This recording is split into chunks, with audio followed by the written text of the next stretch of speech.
Okay, welcome to this morning's session, another Q&A session. Hopefully, if people have kept the rules and haven't put any more questions in here, I should be able to finish these this morning. Yeah, no, good. You've been very good.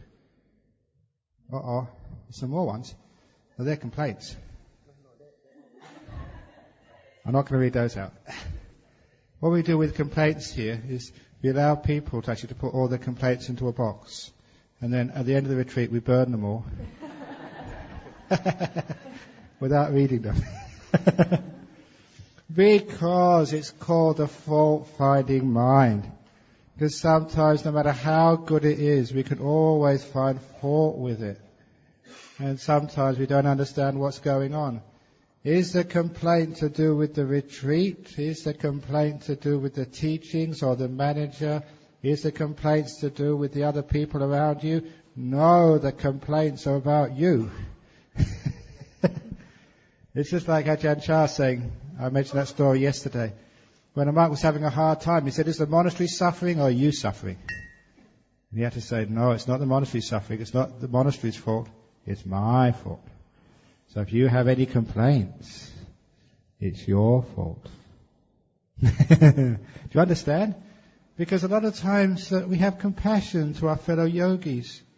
If they make a noise or they cough or they talk, that's their business. Because if they're talking and not keeping noble silence, poor things. They're not going to get nimittas or jhanas if they do things like that. Oh, poor things. So you don't want to upset them even more. They're already going to be disadvantaged by them not keeping their rules. So, poor things. So you have compassion, don't have ill will. I'm going to tell them to be quiet. I'm going to complain to the manager. I'm going to complain to Ajahn Brahm. That just makes more problems for you. Ajahn Chah used to say, you look at other people at the most 5% of the time. That's maximum. You look at yourself 95% of the time. Okay, so don't worry about anybody else. Whoever's making any noise, whoever's sleeping, whoever's talking, that's their business. Your business is your mind. So you keep your noble silence inside. Don't worry about other people's silence. You keep your silence. You keep your lack of fault finding. So you can be so compassionate. When you see these people here, some of these people, that's the first retreat they've ever done. And I'm really, really impressed that people have actually sat meditation, have kept their precepts and done so well. I'm so impressed with each one of you. So even anybody here, I always think you've done very, very, very well. Because I don't see the faults in people, I see their successes. Just think the fact that people have given up 9 days to practice in the footsteps of the Buddha. They're keeping 8 precepts. That amount is sadhu, sadhu, sadhu, anumodana. That's why they was come. If you weren't worthy of it, they wouldn't come. So each one of you is worthy. So that way you can't have fault finding. Instead you have this wonderful sense of gratitude to your fellow yogis, to this place. Sure, it could be better, but it's good enough. Once you don't complain about the place, you don't complain about your fellow yogis, once you have this beautiful attitude of kindness, acceptance, good enough, then when you look at your mind doesn't keep noble silence either. Yak, yak, yak, yak, yak, yak, yak. The mind sometimes sleeps too much. But you see those moments in your mind when you're not sleeping, the moments when you don't talk to yourself, and you think, oh, what a wonderful mind this is. You don't have fault finding, you have gratitude and acceptance of you. And that way you'll find the way to peace. Be careful of the fault finding mind. Once you get into that fault finding mind, you can even find fault with the Buddha. He sits too straight. So, you can always find fault with anything once you have the fault finding mind. So be careful of complaints. They're not valid. They all come from your fault-finding mind. If you can find complaints with the yogis here, this is the creme de la creme of people in Malaysia and Singapore. You're the top of the pile. You can complain about people like this. What are you going to do when you get back home? Oh, so be kind. Okay, the first question here. Dear Ajahn, karma, please explain in greater detail because we are often puzzled by, number one, why Africa blacks are totally in such horrible state of affairs, children, women, weak, sick are killed daily. Why these innocents are so horribly killed because of their past lives. Why nearly the whole of Africa continent has bad karma. People have bad karma. Can country or even continent have good karma or bad karma? I must have had very bad karma to be born in England. It's a long way from Buddhism. So I think, I must have done something bad. Not to be born in a nice country like Malaysia or Thailand or Burma or somewhere. But it doesn't matter where you're born into, it's what you do with that. And of course there's some very wonderful black Africans. There's black African monks now. I don't know if there's what's it called, the first global conference in Singapore about 4 years ago. Anyone who went there, do you remember they had some black African monks come and do the Namo Tassa chant? They're wonderful. Because it doesn't matter if you're black on the outside or pink on the outside or yellow with stripes. What's important is what's on the inside. You're a human being. And it's marvelous. You don't judge a person where they came from. You judge them by who they are. So it is true that sometimes that continents have bad karma in the sense of, we do things together. Somebody once asked me about, the Twin Towers. All those people dying together. Why is that? Is there such a thing as group karma? And I said, well, actually, yeah. Because we have, people go to war. And a whole regiment, hundreds of soldiers, they all sort of rape and pillage and kill together. And so sometimes they get the fruit of that karma together. Individual karma is, yes, that's the most important. Because we do things together, sometimes we reap the fruit of that karma together. So sometimes it is because sometimes we people kill in gangs. Or, we sort of we press our governments to do this and to do that. Some of it's good karma, some of it's bad karma. And so that we are responsible in that sense. So, in a sense, the groups of people, when you count their karma together, there's such similarity because they did things together in their past, they're doing things together now. So that, there does seem to be like a group karma there. But the group karma is no more than the sum of the individual parts. So countries and continents, as it were, have good karma and bad karma. We live in a wonderful age now where we can actually move from place to place pretty easily. Okay, it's not easy for some countries, but if they really try, people can move around. So we can actually sometimes choose our countries now. It's sometimes difficult, but we can do that, and it's becoming more and more easy. As many of your children study overseas and maybe marry overseas and go live overseas. And it's really great for the old parents. Because the old parents, they can spend 2 months in Australia, and they can spend, when it's a nice weather, and they can go 2 months in US when it's nice weather there. Then they go to England for 2 months. They don't have to pay any hotel bills. Oh, isn't it wonderful having children in many different countries? And then they can have the children back here in Malaysia. You can spend 2 months over here. They can go around. You don't need a house. Because you stay in your children's houses. All you need is, for your pension enough to get the airfares. Isn't that one? I think that's a great thing to do. But anyway, you can move around. So people or groups of people can have bad karma.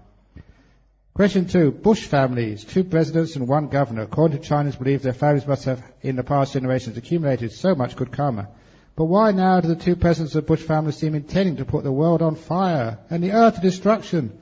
It's called bushfires.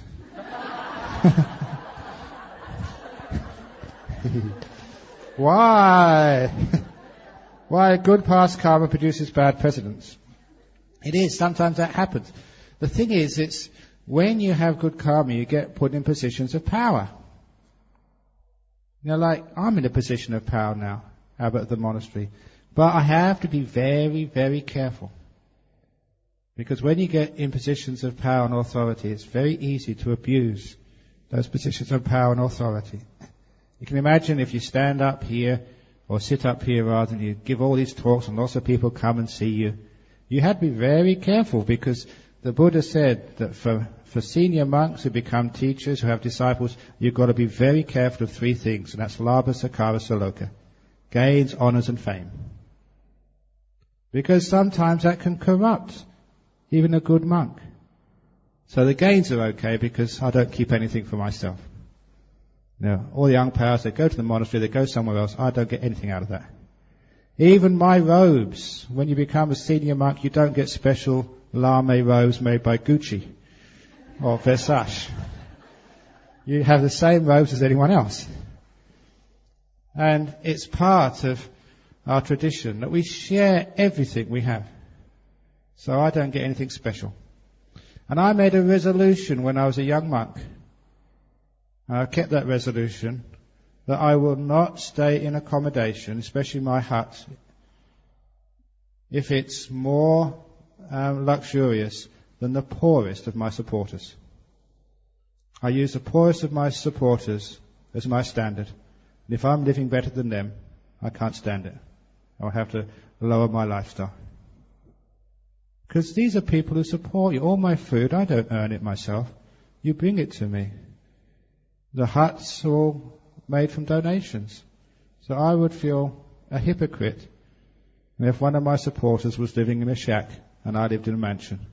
It didn't seem right to me. So that's the way I try and keep down the gains. You know, my accommodation, my robes, my food. Of course, I've got not much chance with my food. You give me whatever you want. And honour and fame. I'm very fortunate to live with a group of monks. So when you live with lots of other monks, I've encouraged them to argue with me and disagree with me. So all the monks in my monastery, they're not yes monks. Very often they're no monks. They're no, that's wrong. And I have to encourage that, because if I didn't have other monks actually to keep you in line, sometimes you might be afraid that without knowing it, you become proud, you become egocentric, you become, just the great abbot instead of just a simple monk. So here you have to, having other monks around you, it's the power of the Sangha, which the Buddha established. Once you live not just by yourself, but with other monks, and you keep the rules of a monk, because when it comes to decision making, every monk has the same vote. They have one vote, no greater value to the senior monk or the monk just ordained that day. So that takes away the idea of honour and fame and power. And the Buddha was not just wise in the Dhamma. The way he set up the sanghas of monks and nuns was absolutely brilliant. That's why it's lasted so long. It's very difficult for a monk, to actually get that degree of power and fame if they keep the rules. So my teacher told us to keep those rules. We do, and that's why we're successful. However, in politics, sometimes I've known politicians, and very many of them, when they start out with the highest of motives. They really want to serve their country or serve their nation. They want to do something good for the world. But unfortunately, when you get into those positions of power, the power corrupts you. When there's no checks and balances, the president, whether it's a Chandako Buddhist Lodge or Buddhist Society of West Australia, the President of the United States, wherever the presidents are, if you haven't got those checks and balances, it's too easy to get into power and get into ego. And that's where everything starts to go wrong. Whether you're an abbot or a president or just the head of a family, you are representing all the people who you serve. You are not the one in charge. You are their servant. The president should be the slave of the American people, not their master. You should be the servant. If you're the president of Chandako Buddhist Lodge or whatever, you should be the servant of all the devotees who come here. It's hard work. The more responsibility you take, it should be the less of a self you have. The more selfless, the more you can handle positions of power. That's why it is in the Buddhist system, usually by the time you become like an abbot or a teacher, you've abandoned the sense of self so much that because of selflessness, honour and fame don't really touch you. So I think it's the way that we live. Sometimes we think, oh, why don't we get like a monk to be the President of the United States? You wouldn't want to do that at all, because unfortunately that such politicians, it's the system actually, as it were, chooses those who are the most egocentric, the most motivated sometimes. The people who can play dirty sometimes, not always. There's some very wonderful politicians, servants of the community. But that is our life. Unfortunately, when a person does get in a position of power, they start off usually very, very good. And without the checks and balance, too much power, and they slide away. At least with the US system, it's very good. They can only serve 2 terms. If they had more terms than that, they would get more and more corrupt. It's nature. You can't do much about that. It's not Mr. Bush's fault. It's not anyone's fault. It's just the nature of things. It's the Dhamma. Too much power, you get too much ego, too much corrupt. Okay, so that's Ajahn Brahm's foray into politics today. Now I'll get back to Dhamma. The Heart Sutra always talks about emptiness. No body, feelings, perceptions, etc. All senses disappear. Body, sattva. Avalokitesvara practices is profound, prajnaparamita, and got enlightened. Is this what you're saying about meditation yesterday, getting the first jhana, which removes all senses, etc., and got enlightened? How come Sariputta, the Buddha's disciple, got involved here too? I don't know what that means in the end, but involved here too. But all of those disciples did the jhanas. Sariputta did the jhanas as well.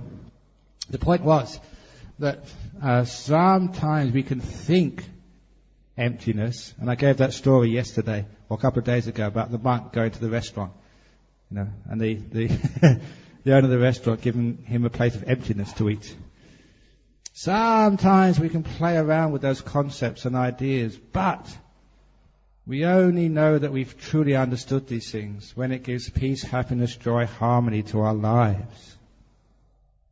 So if you have greed and hatred, then you know you cannot be enlightened. Arahats, enlightened beings, never get angry. And if they say, oh, it's no one in here getting angry, it's just anger coming out, but I'm not really angry, there's no one in here, that's just playing games. If there was no one in here, there'd be no one to get angry. If there's no one in here, there'll be no one to have greed or lust.